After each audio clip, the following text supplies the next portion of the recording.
Bos nak beli X50 kereta baru tapi loan tak boleh lepas pasal muda, pasal gaji tak cukup, pasal kerja tak lama, pasal lesen pun tak ada. Okey, ini hari misteri nak recommend ini ya, yang boleh gaji 2,500 ke atas, tak sampai 3,000, sama dengan lesen tak ada, guarantor pun tak boleh bagi, sama dengan baru kerja setengah tahun ke tak sampai setahun, boleh layak apply dapatkan ini flagship 2021 yang paling full spec, flagship 1.5 X50. Owner lama sudah convert, sudah taruh lebih 10,000 pergi modified cantik-cantik sporty punya X50. Okey, ini hari cuma nak jual harga 66,800 saja, dengan boleh buat full loan Kalau buat full loan bulanan cuma 800 lebih sajalah. Okey, sekarang misteri review ini kita kasih bos tengok. Selamat petang bos. Misteri baru dapat daripada owner trade in kereta baru sama dengan misteri.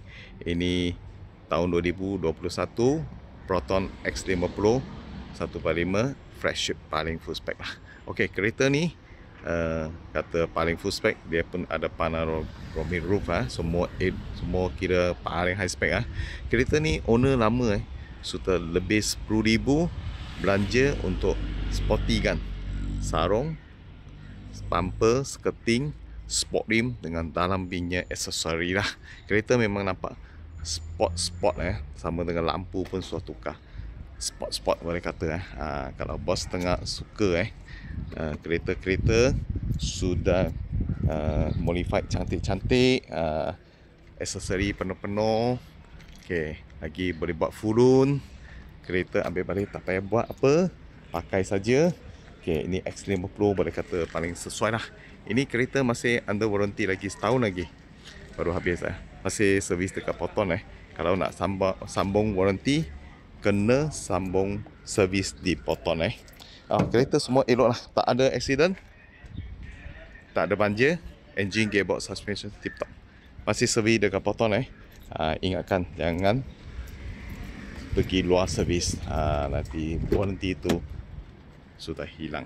Okey, kereta dalam sebiji macam baru lah, boleh kata sebiji baru tapi pintu semua lawa lah. Ni masih servis di Proton kalau bos ambil kena servis balik Proton, baru ada warranty sambung.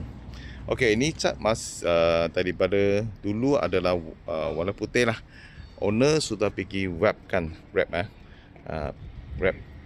warna hijau, nampak lebih sporty dengan garang Okey, dalam interior semua cantik lah. Ini ada panoramic roof flagship.